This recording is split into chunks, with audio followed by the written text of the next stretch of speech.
What do we want? We must identify it. We must know where we want to go. We must know what success really means to us. And we have to sell ourselves on that every single day, right? So it's time to set the foundation for that next level. So if you know that starting point, the next part in your journey is to know the destination. And in this next section, I want you to think about where we want to be in our lives, what we really want to achieve. And I want to tell a little story here. You see, you've heard what I'm about to tell you before. You probably heard it a lot of times. Most of the times in life, our brain defaults, I said this earlier, to what we don't want. I don't want this job anymore. I don't want to make the money. I don't want to have lack of time. I don't want to work for these people. I don't want to be in a toxic relationship. I don't want to be unhealthy anymore. I don't. Our brain just defaults to that. Listen, this isn't something I'm guessing. For years, I did an event on stage once a month in Las Vegas for years. And I'd bring people up on stage and I'd say, okay, we'd go through this little process and I'd get 2 whiteboards and I'd bring them over to one and I'd say, okay, tell me what you don't want out of life. And oh my God, it was like they recorded it. Like, I don't want this, I couldn't write fast enough, right? And then I would break their pattern in the middle and I would get them out of the seat next to the one whiteboard, bring them over to another seat and sit them down and say, okay, now tell me what you want. And I'd go to the board, like, what do you really want out of life? And they'd be like, I don't want this job. I'm like, no, that goes on that whiteboard over there. I want to know what you want. And I had 2 answers that happened all the time. You know what those 2 answers were? Wow, that's a really good question. Or can you give me a few minutes to think about it? I did this for over 3 years, every month. And that was always the case. There was never anyone that was as quick on what they wanted as what they didn't want. Because at the end of the day, did you ever hear that story about the long road in a place where winter happened in snow and ice? And on this mile stretch of road, I read this someplace, I don't know, ages ago, there was one tree. And that one tree was so scarred up and beat up. So many people had hit that one tree. Why? On this road with so much field, why'd they hit that one tree? Because when it was icy and people weren't, in control, they'd stare at the tree and go, I'm not hitting it, I'm not hitting it, I'm not hitting it, I'm gonna miss, oh my God, I hit the tree, right? And maybe it was made up, maybe it was a parable, but it's so true in life. We don't realize that we end up getting exactly what we focus on. And if you're focused on the fact that there's no intimacy in your relationship, you're focused on what is lacking rather than the way you can achieve it. If you're focused on the lack of revenue, the lack of your business working, the lack of the marketing, the more you focus on it, the more we bring that into our lives.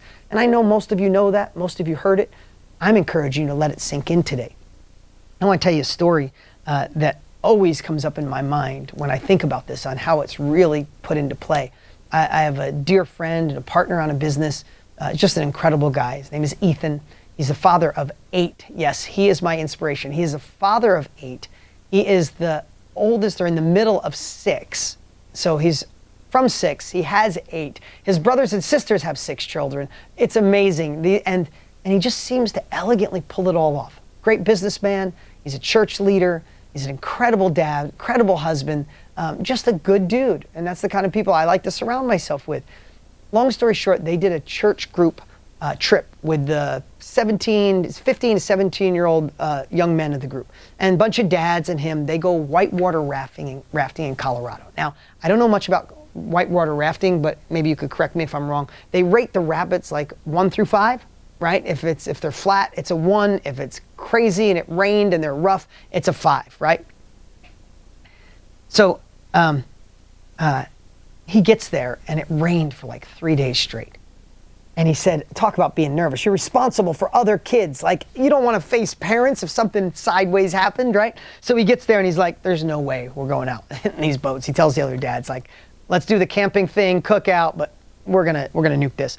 He said, until the instructor comes out. He says, dads, take a deep breath. Everything's going to be fine. Boys, get in the raft. And I'm going to tell you a little lesson.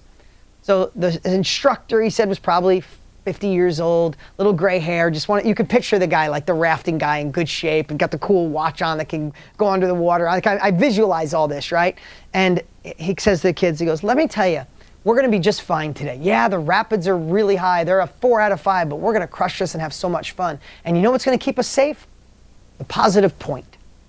He said to the boys, Guys, when I first started, he said I was a little naive. I thought I was protecting the people in my raft. And we'd be going down the river and I'd see a rock that we were going towards. And I'd say, everybody, don't hit that rock right there, that one. And he said everybody would look and boom, they'd hit the rock and flip over. Or he'd see a tree that fell and he'd go, oh my God, that tree wasn't there last week. Everybody see the tree? Try to steer away from that tree. And everybody'd look at the tree, they'd hit the tree and flip over. He said, I don't know, it took me a little while, boys, to realize that the positive point means wherever I point, do not focus on anything else except the direction of which I point. And you paddle your guts out in that direction, I promise we'll be fine all day. Because if you focus where we want to go, I don't care if we're an inch away from the rock, an inch away from the tree, an inch away from this high rapid, we will miss it because all of our energy is focused on where we want to go, not where we don't want to go. And Ethan told me that story probably 7 years ago, and it sticks in my head every single day. What a powerful lesson that was learned in real life. So many of us, guys, without realizing, are pointing at what we don't want. And we've been pointing at it too long. The next 12 months of our lives, we gotta create the positive point in our life. What do we want? We must identify it. We must know where we want to go. We must know what success really means to us. And we have to sell ourselves on that every single day. That's how we get from where we are to where it is that we truly want to go. Is first identifying. Yes, we're going to be building the bridge to get there through this course. But if you don't know what that destination is, you are the Ferrari going hundreds of miles an hour, going down roads that you don't know a destination.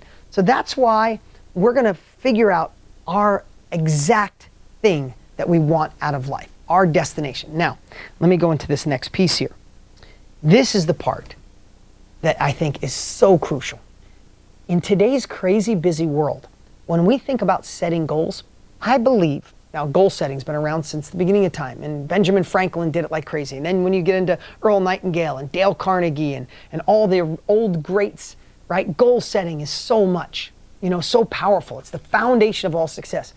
But I don't think they forecasted. I was looking for my phone. I think it's over there. I think they forecasted how busy we all got, how crazy it is. How many of you some days, you think about you want to set goals, and a week goes by, 3 weeks go by, and like each day you're like, I need to set those damn goals today, but like you made it another day to your pillow. It's like, oh, I'll set the goals tomorrow. I'm just so happy I made it here alive, right? Like we're so busy in so many ways and so many things are occupying our time. I think goal setting in today's world is harder than it's ever been. Now I'm going to date myself, and half of you or most of you won't remember this, but there used to be a cartoon called the Roadrunner when I was a kid. And the Roadrunner, I watched it all the time. It was like beep, beep, and he would go really fast. Maybe you've seen it on a commercial or something. Some of you are smiling, you remember the Roadrunner. In the Roadrunner cartoon, there was the Tasmanian devil. And that thing would spin so fast, it would be like, you'd hear like the turbine spin, and there'd be dust around them. I believe in today's world, we're all Tasmanian devils, and there is a complete dust cloud around us. And seeing where we want to go, that destination, it's almost impossible. We're trying to look to set our goals, trying to look forward, and all we see is dust and chaos and another thing to occupy our time, and we're trying to squeeze in right in a couple notes. This is the part that I think will change that for you. This is what I do. This is what I'm encouraging you to do. In our first section of this, we identified the truth. Now we're going to pretend that it's 1 year from today. Instead of looking forward to what we want to achieve, I really want you to think about this. Instead of looking forward to what we want to achieve, I want us to pretend it's 1 year from today. And we extract ourselves out of the the Tasmanian devil dust cloud. We extract ourselves out of it, and we fast forward 1 year and plop back down. And now we're not looking forward to where we want to go. We're looking backwards. And I want you to pretend, and we're going to take a little break here and do this. I want you to pretend that it's the best year of your life. Not gonna be. Hear me out. You're not writing down what would be the best year of your life. You're writing down it was the best year of your life. And for it to be the best year of your life, what has to be true? For 1 year from today, we're back here celebrating. We're doing a 1 year anniversary party. You're looking backwards. It was the best year of your life. Like, here's what I'm talking about, the best year of your life. You walk in a room and your girlfriends are like, Damn! What did she do? Is that hair? She'd go on vacation and get tan? She'd lose 10 pounds? Like, you know when you just radiate, when you're feeling alive, when you're feeling in flow, when you just embody confidence and success because things are going right? You know that feeling? I want you to picture that's how you're walking into every room. Not walking in like, I'm here. You're walking in, everybody's going, who's that? Right? You just feel it. Like thoughts are coming to you in a great way. You're not afraid to take that uncomfortable action. You're doing the practice when no one's watching. You're observant of your surroundings. You're helping other people. You're being a role model and a leader. What has to be true for it to be the best year of your life? You see, if you could put yourself in that place, remember, and I'm not telling you something you don't know, your brain doesn't know the difference. Your body doesn't know the difference about actually experiencing it or visualizing it.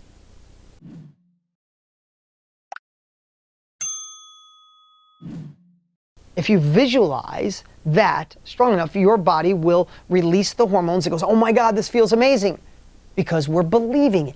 If you believe it will be the worst year of your life, it will be. If you can look through the lens as your best year of your life, it can be. That's the start. That's one of the big secrets that doesn't seem like a secret. That's the little hinge that swings a big door.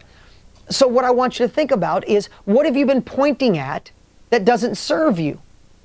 What trees have you been pointing out? What rocks have you been pointing out? Let's get the positive point. But to get the positive point, we need that compelling future. We need our lighthouse, right? Lighthouses in the East Coast, in Maine and New Hampshire, all the Massachusetts, the light towers. What do? They guide the ships in. We need our own lighthouse. And what our lighthouse is our compelling future. And sometimes we can't see our compelling future because there's too much fog between us and the lighthouse. So we must step out of the fog and look back and decide, what is that compelling future?